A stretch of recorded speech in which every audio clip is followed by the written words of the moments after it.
सुरों की कोकिला लता मंगेशकर आज इस दुनिया को अलविदा कह गयी। उनके निधन पर पीएम मोदी से लेकर तमाम बड़े नेताओं ने अपनी संवेदनाएं व्यक्त की हैं। पीएम मोदी ने लिखा है, मेरा दुख शब्दों से परे है। दयालु और देखभाल करने वाली लता दीदी हमें छोड़कर चली गयी। वह हमारे देश में एक खालीपन छोड़ गई हैं, जिसे भरा नहीं जा सकता। आने वाली पीढ़ियां उन्हें भारतीय संस्कृति के एक दिग्गज के रूप में याद रखेंगी, जिनकी सुरीली आवाज ने लोगों को मंत्रमुग्ध करने की अद्वितीय क्षमता थी। राहुल गांधी ने कहा, लता मंगेशकर के निधन की दुखद खबर मिली। वे कई दशकों तक भारत की सबसे प्रिय आवाज बनी रही।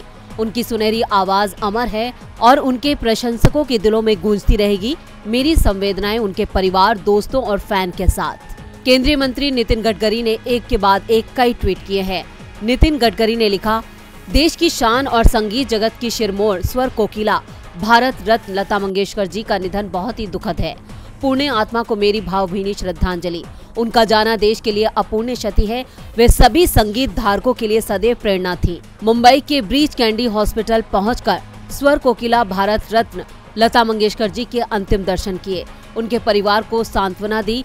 लता दीदी हमेशा हम सभी के लिए प्रेरणा बनी रहेंगी।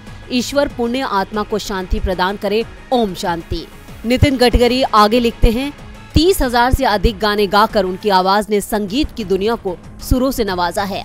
लता दीदी बेहद ही शांत स्वभाव और प्रतिभा की धनी थी। यूपी के सीएम योगी आदित्यनाथ ने भी ट्वीट किया है। उन्होंने लिखा है, स्वर कोकिला भारत रत्न आदरणीय लता मंगेशकर जी का निधन अत्यंत दुखद और कला जगत की अपूर्णीय क्षति है।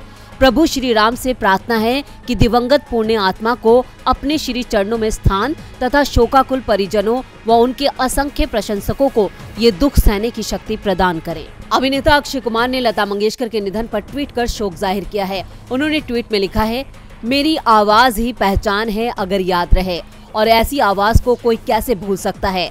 लता मंगेशकर जी के निधन से गहरा दुख हुआ। मेरी संवेदना और प्रार्थना। ओम शांति। संगीतकार विशाल ददलानी ने लिखा, आशा करता हूं कि आशा जी के खिलाफ ये सच नहीं है। अगर ऐसा है, मेरे पास इस नुकसान और दुख को व्यक्त करने के लिए शब्द भी नहीं है। लता जी की आवाज इंडिया की पहचान है, जो हमेशा रहेगी। भूमि पेडनेकर ने भी दिग्गज गायिका को श्रद्धांजलि दी। उन्होंने ट्विटर पर लिखा है, एक बहुत ही दुखद दिन हम सभी के लिए, उनके फैंस के लिए एक बहुत बड़ी क्षति। आपका योगदान हमेशा अमर रहेगा। परिवार और दुनिया भर में उनके सभी फैंस के प्रति मेरी संवेदनाएं। ओम शांति। अभिनेता बोमन ईरानी ने भी ट्वीट कर अपना दुख जताया। बोमन ने लिखा, वो एक परी की तरह लग रही थी और अब वो एक हो गई हैं। शांति। लता दीदी की आत्मा को शांति मिले। चिरस्थायी शांति।